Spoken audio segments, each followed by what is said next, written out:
ஆண்டவருடைய வார்த்தைக்குள்ளே நாம் கடந்து செல்லுவோம். இந்த நாளிலே கர்த்தர் நமக்கு கொடுக்க போகிற வார்த்தைக்காய் கர்த்தரை நாம் துதிப்போம். அன்பான கர்த்தருடைய பிள்ளைகளே, இந்த நாளிலே ஆண்டவர் எதை நம்மிடத்தில் எதிர்பார்க்கிறார்? ஆரம்ப நிலையிலிருந்து கடைசி வரைக்கும் தேவன் நம்மிடத்தில் எதை எதிர்பார்க்கிறார்?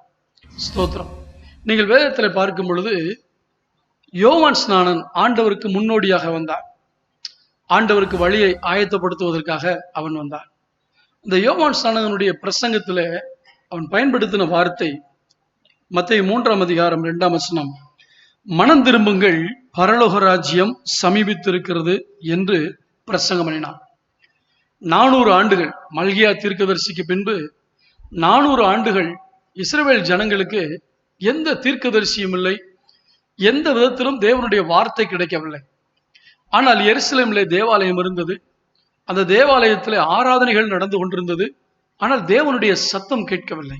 எனக்கு அன்பான கர்த்தருடைய பிள்ளைகளே, ஜனங்கள் தேவனோடு உறவு இல்லாமலே தேவனுக்காக அவர்கள் பல சடங்குகளை செய்து கொண்டிருந்தார்கள், வழிபாடுகளை செய்து கொண்டிருந்தார்கள். ஆண்டவராகிய இயேசு கிறிஸ்து கூட தன்னுடைய பிரசங்கத்தினுடைய முதல் பிரசங்கமாக முதல் வாக்கியமாக சொல்லுகிறார்.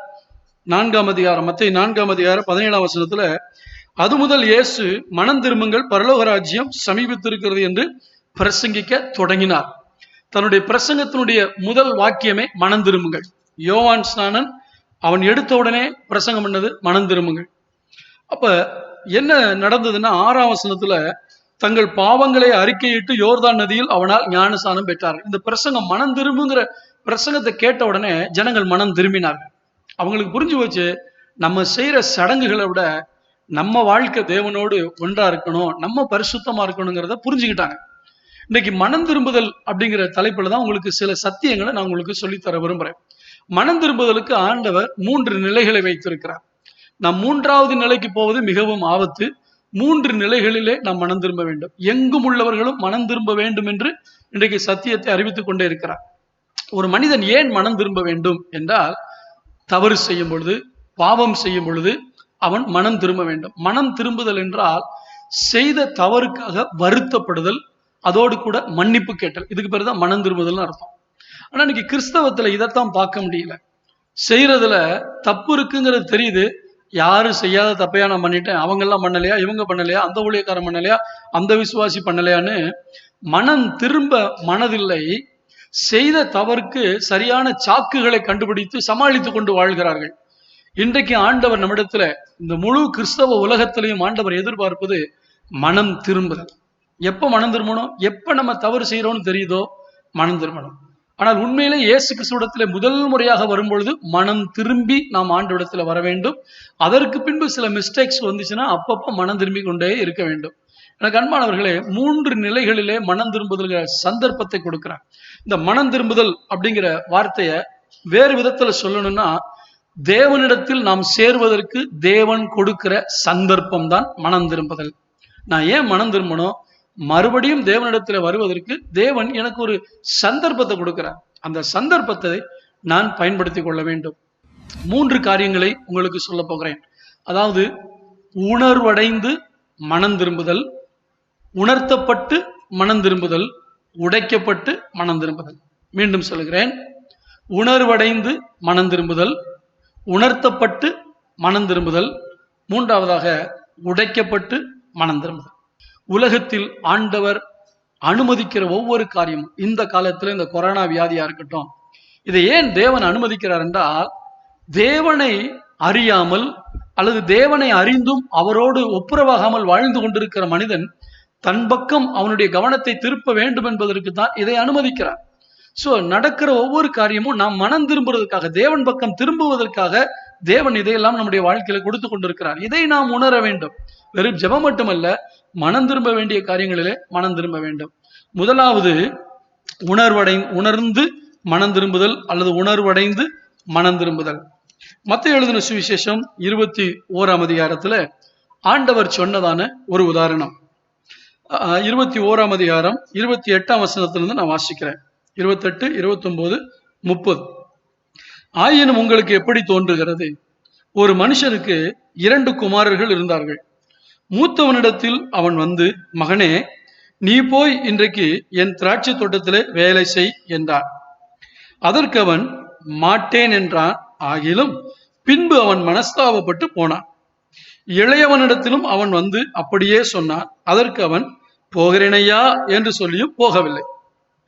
31ஆம் வசனம். இவ்விருவரில் எவன் தகப்பனுடைய சித்தத்தின்படி செய்தவன் என்று கேட்டார். அதற்கு அவர்கள், மூத்தவன் தான் என்றார்கள். அப்பொழுது இயேசு அவர்களை நோக்கி, ஆயக்காரரும் வேசிகளும் உங்களுக்கு முன்னே தேவனுடைய ராஜ்யத்தில் பங்கடைகிறார்கள் என்று மெய்யாகவே மெய்யாகவே உங்களுக்கு சொல்லுகிறேன்.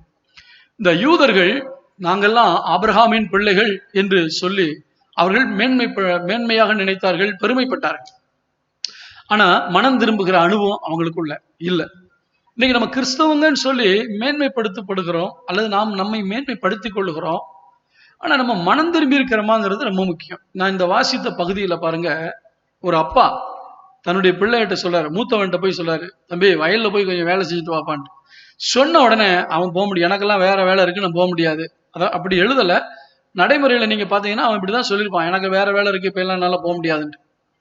ஆனா சொன்னதுக்கு அப்புறம் அவன் என்ன யோசிக்கிறான் தெரியுமா? நான் அப்பாவுடைய மூத்த பிள்ளை, நான் செய்யாட்டா வேற யாரும் செய்வா, நானே எங்க அப்பாவுக்கு உதவி செய்யாட்டா வேற யார் உதவி செய்வான்னு யாருமே அவனுக்கு உணர்த்தாம அவனே தன்னில் தான் உணர்வடைகிறான்.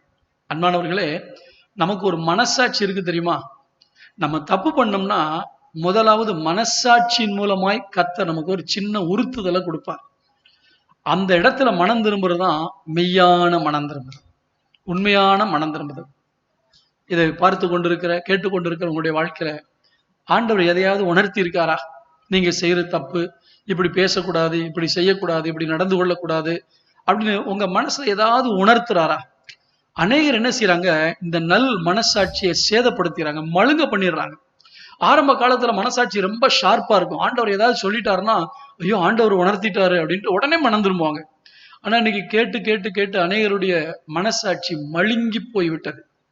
முதலாவது மனம் திரும்புதல், உண்மையான மனம் திரும்புதல், நியாயமான மனம் திரும்புதல், நம்ம செய்யறது தவறுன்னு நம்மளே உணர்ந்து, யாரும் நமக்கு போதிக்காம, யாரும் நமக்கு சுட்டி காட்டாம, நம்ம மனசாட்சி சொல்லுகிறத கேட்டு அதுக்கு பயந்து மனம் திரும்புகிற மனம் திரும்புதல்.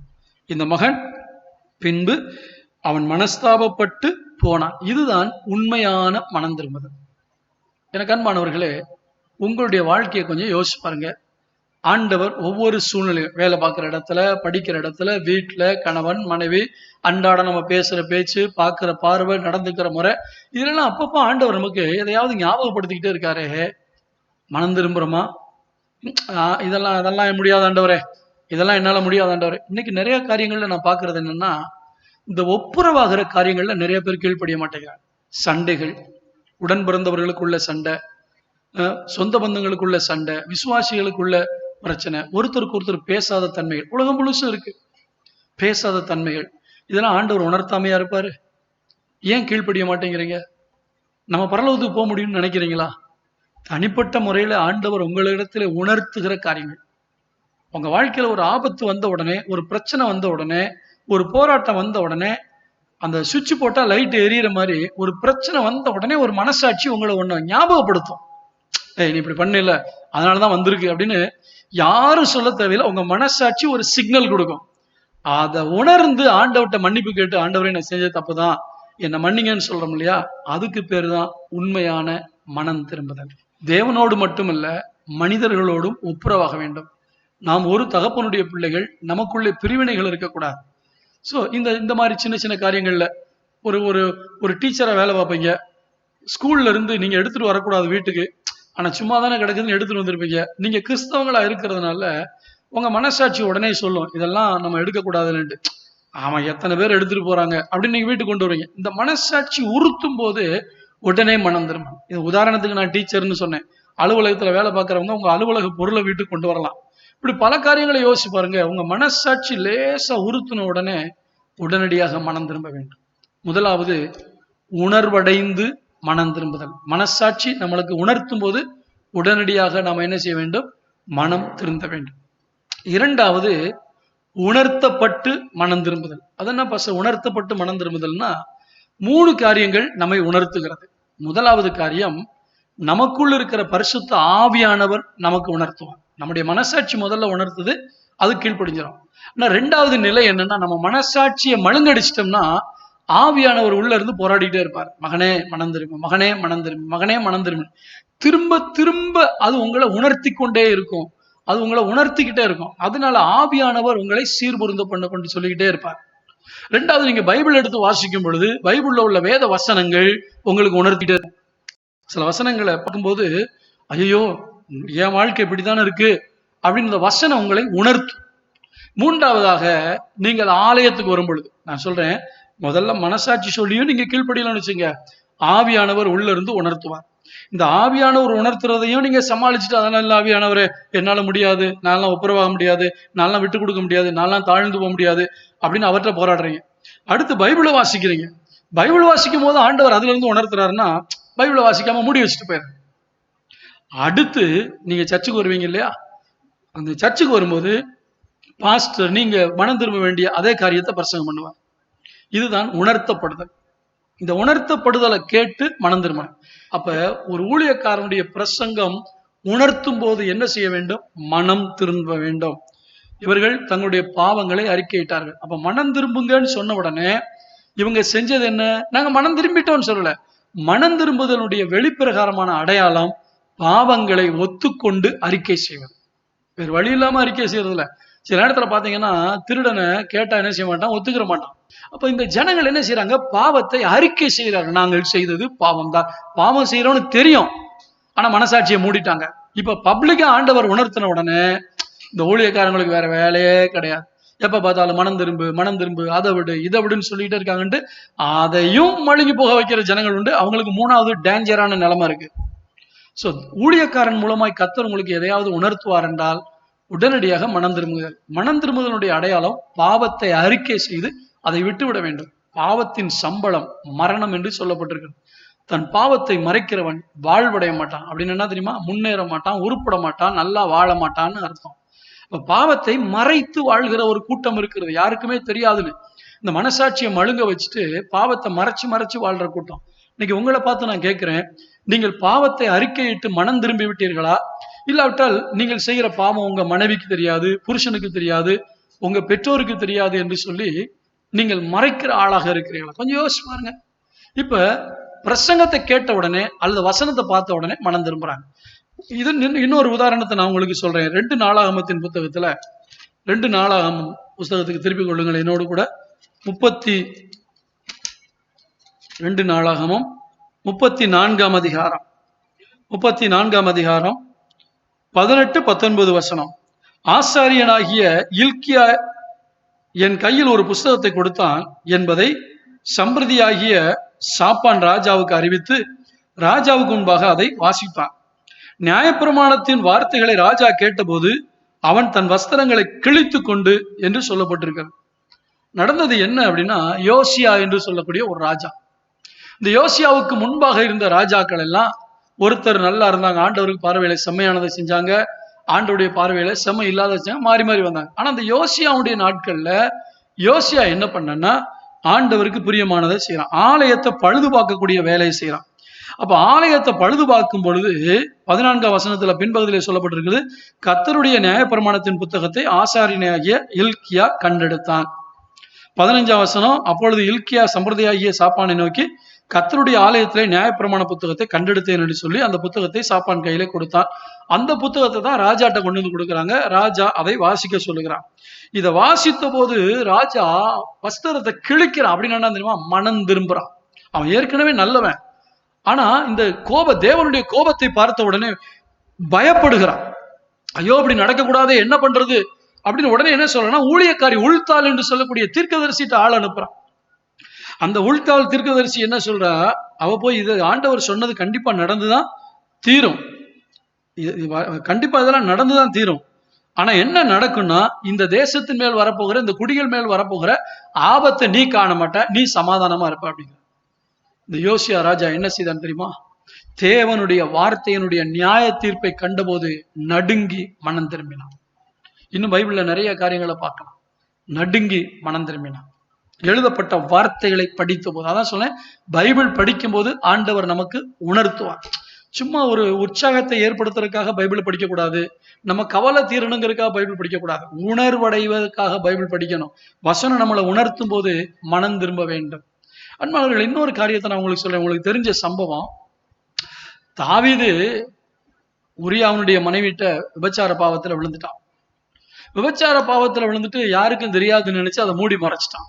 ஆனா ஆண்டவர் பார்த்துட்டு இருக்காரு. மனசாட்சியில உறுத்துனாரு, அதுக்கு அவன் கீழ்ப்படியல. ஆனா நடந்தது என்ன தெரியுமா? ஆண்டவர் நாத்தான் தீர்க்கதரிசி அனுப்புறார். தீர்க்கதரிசி நீதான் அந்த மனுஷன் அப்படின்னு அவன் பாவத்தை உணர்த்தின உடனே மனம் திரும்புறான். நான் சொல்லுவேன், இது உண்மையான மனம் திரும்புதல் இல்ல, வேற வழி இல்லாம மனம் திரும்பினது. இன்னைக்கு நிறைய விசுவாசிகள் வேற வழி இல்லாம மனம் திரும்பிட்டு இருக்காங்க. ஐயோ வெளியே தெரிஞ்சு போச்சே, என்ன பண்றது? உண்மையான மனம் திரும்புதல் மனசாட்சிக்கு பயந்து மனம் திரும்ப வேண்டும். இரண்டாவது, வேத வசனத்தை படிக்கும் போது ஆவியானவர் நம்மை உணர்த்தும் போது, இதையும் நீங்க மீறிட்டீங்கன்னா தான் ஊழியக்காரன் மூலமாய் பிரசங்கம் பண்ணும் பொழுது உங்களை ஆண்டவர் உணர்த்துகிறார். இன்னைக்கு நிறைய இடங்கள்ல பிரசங்கம் கேட்கிற ஜனங்கள் என்ன சொல்றாங்க தெரியுமா? பாஸ்ட் என்னுடைய பிரச்சனையை தெரிஞ்சுக்கிட்டு, என்னுடைய குறையை தெரிஞ்சுக்கிட்டு அவர் எனக்காகவே பிரசங்கம் பண்றாரு, என்னத்தான் குத்தி குத்தி காட்டுறாருன்னு சொல்றாங்க. இந்த அன்பானவர்களே, உங்களை குத்தி காட்டுகிற ஊழியத்தை எந்த ஊழியனும் செய்வதில்லை, உங்களை உணர்த்துகிற ஊழியத்தை செய்கிறார். கர்த்தர்களோடு கூட இருப்பார். மூன்றாவதாக, உடைக்கப்பட்டு மனம் திரும்புதல். இதற்கு நல்ல உதாரணம் அதே 2 நாளாகமத்தின் புத்தகம் 34 யோசியாவை பற்றி சொன்னனே, 33ஆம் அதிகாரம். எசேக்கியா ராஜா கர்த்தருக்கு பிரியமான காரியங்களை செய்தவன், ஆண்டவருடைய மனசுக்கு ஏற்றவன். ஆண்டவரை நம்புறதுல அவனை போல ஒரு ஆள் இருக்க முடியாது, அப்படிப்பட்ட ஆள். அவனுடைய பிள்ளை இருக்கானே மனாசே, ஆண்டவருக்கு பிரியமில்லாத காரியங்களை செஞ்சு இஸ்ரவேல் தேசம் எங்கும் விக்கிரகங்களை கொண்டு வந்து வச்சுட்டான். ஆண்டவர் எவ்வளவோ சொல்லி பார்த்தார், எவ்வளவோ சொல்லி பார்த்தும் அவன் கவனிக்காம போனான். 33ஆம் அதிகாரம் 10ஆம் வசனம். கர்த்தர் மனாசையோடும் அவனுடைய ஜனத்தோடும் பேசின போதும் அவர்கள் கவனிக்காதே போனார்கள். பிரசங்கத்துல உங்களுக்கு என்ன தெரியாமலா இருக்கு? எவ்வளவோ காரியங்களை கர்த்தர் உணர்த்துறார். இப்ப இந்த கொரோனா வந்ததுனால தலைவர்களுக்கு உணர்த்தாம இருந்திருப்பாரா? கிறிஸ்தவ நாட்டு தலைவர்களுக்கு உணர்த்தாம இருந்திருப்பாரா? கிறிஸ்தவ சபைகளுக்கு உணர்த்தாம இருந்திருப்பாரா? கவனிக்க மாட்டேங்கிறோம். அம்மா சொல்றாங்க, டே அதை செய்யாதரா அப்படிங்கிறாங்க. அவனுக்கு வேற வேலை இல்லை போ. அப்ப நம்ம என்ன கவனிக்க மாட்டேங்கிறோம், உணர மாட்டேங்கிறோம். ஆண்டவர் சொல்றாரு, நீ பண்றது தப்பு, நீ பண்றது தப்புன்னு ஊழியக்காரங்க மூலமா தொடர்ந்து சொல்லிட்டே இருக்க. 2வது ஸ்டேஜ், முதல் ஸ்டேஜ் உணர்வடைந்து, அதாவது நீங்களே உங்க மனசாட்சியில உணர்வடைந்து மனம் திரும்புதல். அதுதான் மூத்த குமாரனை பார்த்தோம். 2வது உணர்த்தப்பட்டு, பரிசுத்த ஆவியானவரோ வேத வசனம் உணர்த்தப்பட்டதை யோசியாவுடைய வாழ்க்கையில பார்த்தோம். உணர்த்தப்பட்டு மனம் திரும்புதல். அடுத்து ஊழியக்காரன் சொல்லும் பொழுது தாவீதை பார்த்தோம். நாத்தான் சொன்ன உடனே மனம் திரும்பினான். யோவான் ஸ்நானகன் சொன்ன உடனே ஜனங்கள் மனம் திரும்பினார்கள். இப்ப பேதுருவை பாருங்கள், பேதுரு பிரசங்கம் பண்ணுகிறார். பேதுருடைய பிரசங்கத்தை கேட்டு சகோதரிகள் நாங்க என்ன செய்யணும் அப்படின்னா இருதயத்துல குத்தப்பட்டு கேட்கிறாங்க. அப்ப நீங்க மனம் திரும்பி பாவ மன்னிப்புங்கன்னு ஞானசானம் பெறுங்க அப்படிங்கிற. அப்ப ஒரு பிரசங்கம் ஜனங்களை உணர்த்துகிறது, மனம் திரும்புகிறார்கள். ஆனால் சபையிலே காலகாலமாக ஆண்டவரை ஏற்றுக்கொண்டோம் என்று நினைத்துக் கொண்டிருக்கிற தேவ பிள்ளைகளே, நான் எல்லாருக்கும் சொல்லவில்லை, அநேகர் தேவனை உத்தமமாய் பின்பற்றுகிறார்கள். ஆனாலும் சில சொற்பமான ஜனங்கள், சிலர் மனம் திரும்பாமல் சினிமா பார்க்கிற காரியத்தில் சினிமா பார்த்து கொண்டு, சிகரெட் பிடிக்கிற காரியத்தில் சிகரெட் பிடித்துக் கொண்டு, குடிக்கிற காரியத்தில் குடித்துக் கொண்டு உன் இருதயம் மறத்து போய் விட்டதா? ஆபத்து, ஜாக்கிரதை. சீழ் பிதுங்கினாலும் ரத்தம் வந்தாலும் உனக்கு ஒன்னும் உணர்வு இருக்காது. ஒரு நாள் காலை வெட்டி எடுக்க வேண்டியிருக்கும். தேவன் ஒரு காரியத்தை உணர்த்தும் போது நீங்கள் மனம் திரும்புங்கள். ஊழியக்காரன் மூலமாய் உணர்த்தும் போது மனம் திரும்புங்கள். மனம் திரும்பாவிட்டால் ஒரு நாள் வரும், உன்னுடைய வாழ்க்கையில உபத்திரவம், அடி, வேதனை, கண்ணீர், கவலை. என்ன பாஸ்டர் இவ்வளவு சாபம் போல பேச? நான் சாபத்தை போடலைங்க, இதுதான் வேதத்தினுடைய சத்தியம். எவ்வளவு நாளைக்கு கர்த்தர் உன்னோடு போராடுவார்? என்னுடைய ஆவி மனுஷனோடு போராடுவது இல்லை என்று கர்த்தர் சொல்லி கொண்டிருக்கிறார். குடியை விட மனம் இல்லையா? புகையை விட மனம் இல்லையா? உன்னுடைய சிந்தையில கற்பனை உலகத்தில் மிதந்து கொண்டிருக்கிறாயே, அதை விட மனதில்லையா? டிவியில, செல்போன்ல தேவையில்லாத காரியங்களை பார்க்கிறதுல உன் மனசாட்சி உறுத்தவில்லையா? கர்த்தர் உன்னோடு பேசவில்லையா? உன் இருதயம் மறத்து போயிருக்கிறது, ஆபத்து. உணர்வில்லாத இருதயம் இருள் அடைந்து விடும். இருளுக்குள்ளே சகல பாவங்களும் நடக்கும். திரும்ப திரும்ப கத்தர் உணர்த்துக்கிறார். இங்க மூன்றாவது ஸ்டேஜுக்கு மனாசே வந்துட்டான். கத்தர் சொல்லியும் கவனிக்கல. கவனிக்காததுனால அடுத்த வசனம் எப்படி ஆரம்பிக்குது? 2 நாளாகமும் 33ஆம் அதிகாரம் 11ஆம் வசனம். 10ஆம் வசனத்துல கத்தர் அவங்களோட பேசினார். கத்தர் பேசுறார். யாரோட? ஊழியக்காரன் மூலமா. பேசியும் கவனிக்கல. அந்த ஆளுக்கு வேற வேலை இல்லப்பா, ஊழியக்காரன் வேற வேலை இல்ல, பைபிளை தூக்கியாச்சு, இதை செய்யாது அதை செய்யாதுன்னு பிரசங்கம் பண்ணணும், அதுக்கு ஆண்டவர் கொடுத்துருக்க ஊழியத்தை அவர் செய்யறாரு அப்படின்னு கவனிக்காதே போனார்கள். இந்த கவனிக்காதே போனதுனால வசனம் சொல்லுது, 11ஆம் வசனம், ஆகையால் கத்தர் அசிரியா ராஜாவின் சேனாதிபதிகளை அவர்கள் மேல் வர பண்ணினார். அவர்கள் மனாசையை முட்செடிகளில் பிடித்து 2 வெண்கல சங்கிலியால் அவனை கட்டி பாபிலோனுக்கு கொண்டு போனார்கள். நல்லா சொல்லும் போதே கேட்கணும். மீன் பிடிக்கிறதுல 2 வகை உண்டு. எல்லா ஊழியக்காரங்களும் சொல்ற உதாரணத்தை தான் நான் சொல்றேன். இந்த மீன் வலையில அகப்பட்டுச்சுன்னா உயிரோடு அகப்படும், எந்த சேதமும் இல்லாம வரும். வலையை விரிக்கும் போது அந்த வலைக்குள்ள வந்து அந்த மீன் விழுந்துருச்சுன்னா அந்த மீனுக்கு சேதம் இல்லை, மீனவன் கொண்டு வந்துருவான். ஆனா சில மீன்கள் வலையில சிக்காது, தனி தூண்டில மாட்டோம். தூண்டி போட்டு இழுக்கும் போது என்ன தெரியுமா, வாயெல்லாம் கிழிஞ்சுக்கிட்டு ரத்தம் சொட்ட சொட்ட வரும். சில விசுவாசிகள் அப்படித்தான், சில மக்கள் அப்படித்தான். நல்லா சொல்லும்போது கேட்க மாட்டாங்க. அந்த வீட்டுல சில வியாதிகளை அனுமதிப்பார், சில போராட்டங்களை அனுமதிப்பார். நிம்மதியில எப்ப பார்த்தாலும் சண்டை, எப்ப பார்த்தாலும் பிரச்சனை, வறுமை, தரித்திரம், போராட்டம், தோல்வி, ஏமாற்றம், நஷ்டம், இழப்பு, பிரிவு, வேதனை. ஏன் தெரியுமா? கத்தர் உன்னை தம்மிடத்தில் திருப்புவதற்கு தான் இதை அனுப்புகிறாரே தவிர, இதுவும் உண்மையில் இருக்கிற அன்பினால் தானே தவிர உன்னை அழிப்பதற்கு ரொம்ப நேரம் ஆகாது, உன்னை உருவாக்குவதற்கு தான் இதை அனுப்புகிறார். சோ என்ன செய்யறாங்கன்னா, முட்செடிகளினாலே அவனை பிடித்து, ஒரு முள்ளு காலில் குத்தும் போது எவ்வளவு வேதனைப்படுது. முள்ள விட்டுருங்க, ஒரு கொசு கடிக்கும் போது எவ்வளவு வேதனைப்படுது. ஒரு கொசு கடிக்கும் போது, ஒரு இடத்துல ஒரு கொசு கடிக்கும் போது சொரிஞ்சுட்டே இருக்கும். ஒரு முள்ளு குத்தும் போது அந்த இடத்த சொரிஞ்சுக்கிட்டே இருக்கும். சோ முள்ளு வேதனையை தருகிறது. இயேசு கிறிஸ்துடைய தலையில முள் கிரீடம் சூட்டினார்களே, உங்களுக்கு எப்படி இருந்தது? ஆனா இந்த மனாசைய முள்ளுகளினாலே பிடித்தார்கள், கட்டுறாங்க, முள்ளுகளினாலே பிடிக்கிறாங்க, ரத்தம் வட்டிக்குது. யாரு? ஒரு பெரிய ராஜா, பிரபலமான ஆண்டவருக்கு பிரியமான ஒரு ராஜாவுடைய மகன். இப்ப இவன் ராஜாவா இருக்கான். இப்ப இவனுக்கு சிங்காசனத்துல உட்கார்ந்து இருக்கும் போது, நல்ல உடைகளை அணிந்திருக்கும் போது, நல்ல ஒரு பொசிஷன்ல இருக்கும் போது, கை நிறைய பணம் இருக்கும் போது, 4 பேர் அவனை வாழ்த்த இருக்கும் போது, இவன் சொல்றதை செய்யறதுக்கு 4 வேலைக்காரங்க இருக்கும் போது, கத்தர் பேசினது காதுல விழல. உங்களுக்கு எல்லா வசதிகளும் கொடுத்து வச்சிருக்காரு பாத்தீங்களா, ஒரு குறை இல்லாம வச்சிருக்காரு பாத்தீங்களா. அதனாலதான் நிறைய பேர் இன்னைக்கு மனம் திரும்ப மாட்டேங்கிறாங்க. இப்ப பார்த்தாரு, சிங்காசனத்தை விட்டு அவனை கீழே இறக்கினார். உயர்வு போனது, வசதிகள் போனது, எல்லாம் போனது. இப்ப முள்ளுகள்ல கட்டுறாங்க, அங்கங்க ரத்தம் வருது.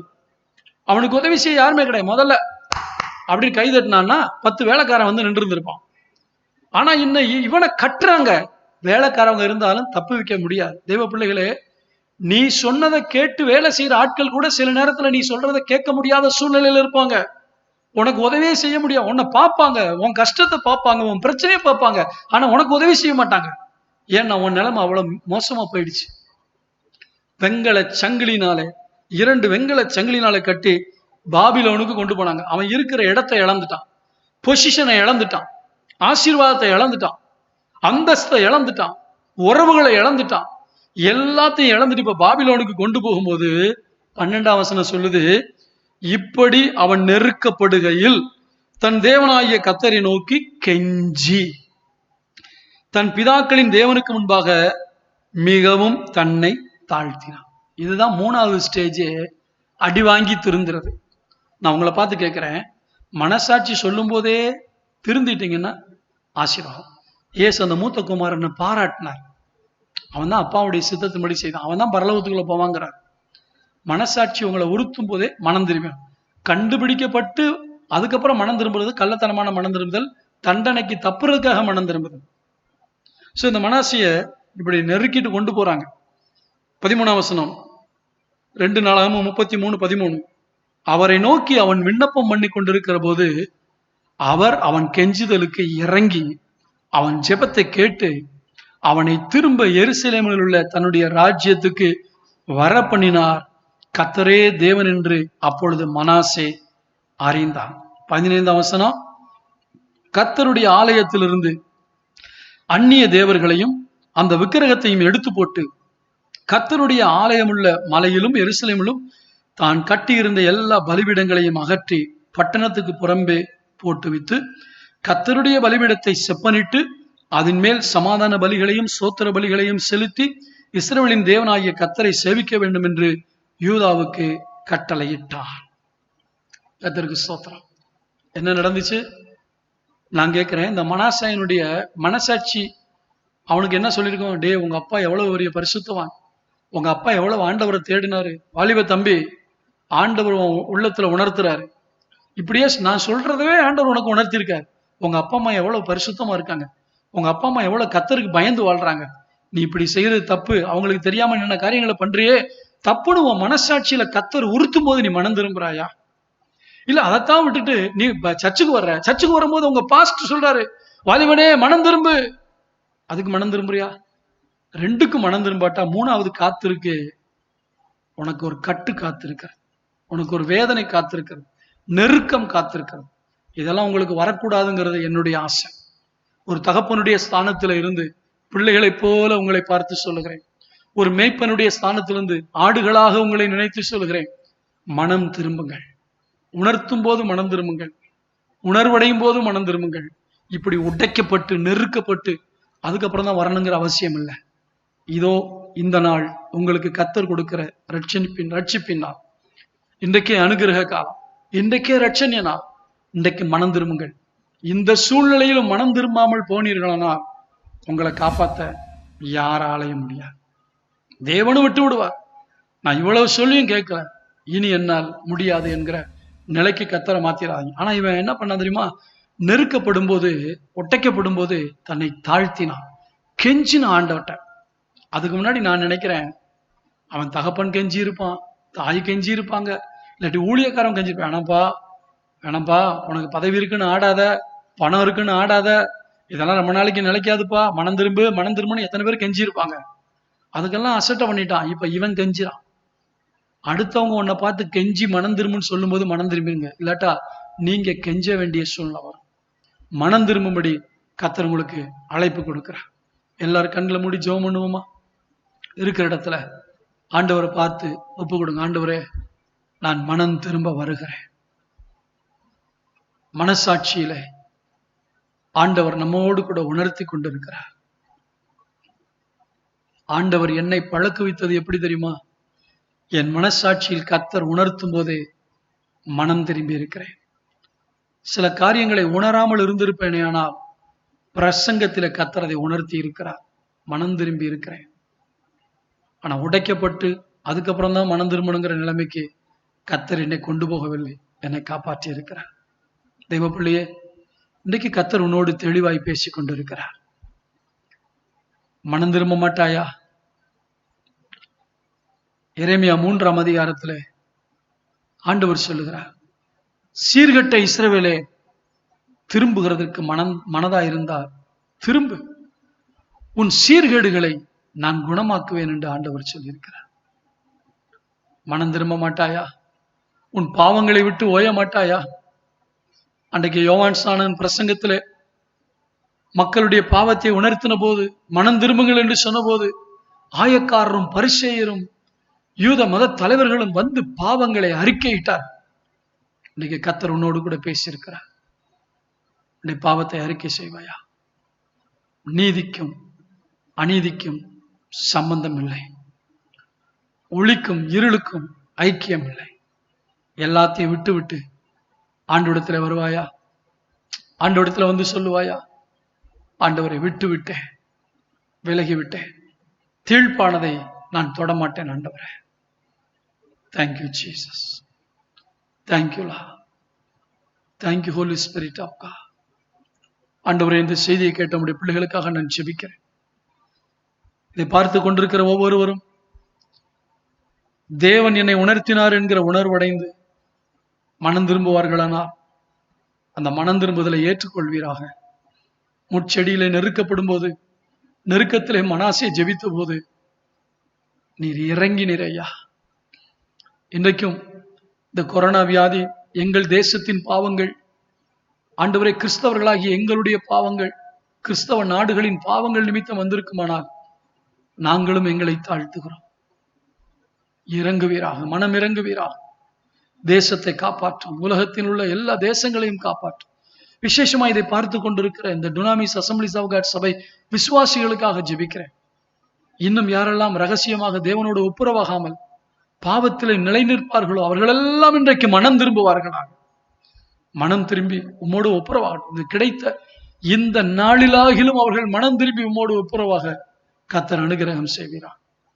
உடைய நாமத்தை மகிமைப்படுத்தும். மனம் திரும்பும் போது மீண்டும் மனாசையை அவனுடைய ஸ்தானத்தில் கொண்டு வந்து உட்கார வைத்தீர்.